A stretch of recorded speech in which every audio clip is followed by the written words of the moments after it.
Hello everyone, welcome. This is the first Lucario's podcast with me, Lucario, of the YouTube channel Lucario Skywalker. That was a lot of Lucarios. Today I'll be reviewing one of my favourite games of all time, Pokemon Mystery Dungeon Explorers of Darkness, Time and Sky. These games are the sequels to Pokemon Mystery Dungeon Red Rescue Team and Blue Rescue Team, and are the predecessors of Pokemon Mystery Dungeon Gates to Infinity and Pokemon Super Mystery Dungeon. The oddity in this series is that just like the main Pokemon games, they are related by name only, meaning that the story doesn't continue from game to game. This means that Red and Blue Rescue Team are one story, Sky, Time and Darkness are another story, Gates to Infinity is a third story, and Super Mystery Dungeon is a fourth story.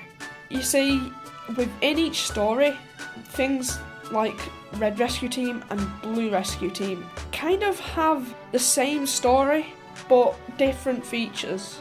Different Pokemon to catch, I say Pokemon to catch, I mean team members to have on your team, obviously. Different places to explore, just vague differences. Although in Red and Blue Rescue Team's cases, this is because Red Rescue Team was released for the Game Boy Advance, but Blue Rescue Team was released for the DS, which had just been launched at the time. The Explorers trio are similar too, with Darkness and Time being twin games. However, Sky came out just over a year later.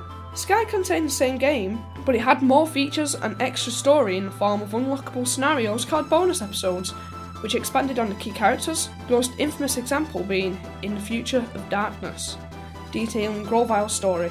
This makes Sky the better version, because it brought in more content that the fans craved, while also perfecting the Pokemon Mystery Dungeon formula, solidifying it as my pick for one of the best games, in my opinion. The gameplay is simple and enticing, and it still holds up today. The Explorers trio are such emotional games. They've never failed to make me laugh or cry, bending my emotions with charming retro-style bright graphics and sprites with lush pixel art scenery. It's just everything you'd want in kind of your old-style RPG senses, but it's Pokemon themed, so it kind of panders towards this Final Fantasy-like audience, while also pandering to the same kind of group of people who also like Pokemon, because why not? In the end, it turned out to be something that worked for Nintendo and Game Freak, so yeah, I don't see the why not in that.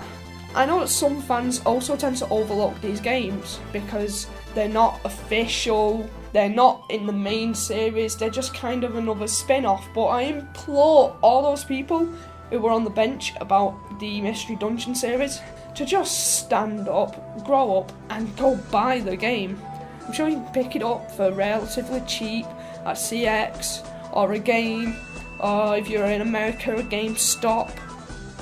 One of the things that I can talk about in this game, apart from its compelling story plots, which I'm not going to spoil here, is possibly the music. The music is one of the best things because it's so involving.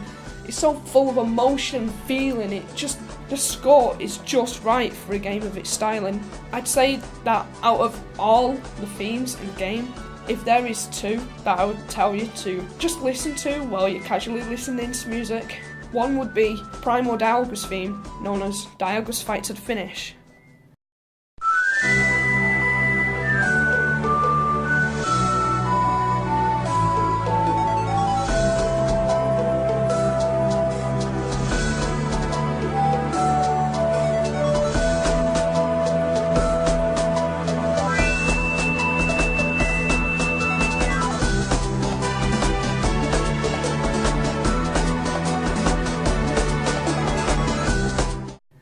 The other one would be I'll Never Forget, also known as I Don't Want to Say Goodbye. It's an emotional, tear-filled soundtrack from one of the most heart-wrenching parts of the game.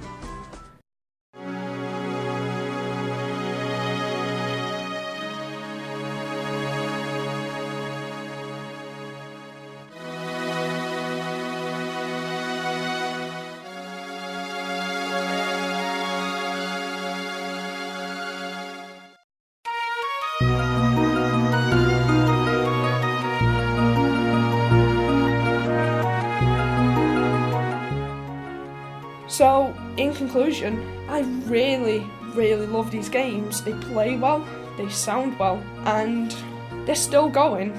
Slowly, but they are. Well, that's all the time that I have for you today. If you like the podcast, then don't forget to force spam that like button, my friends. Goodbye.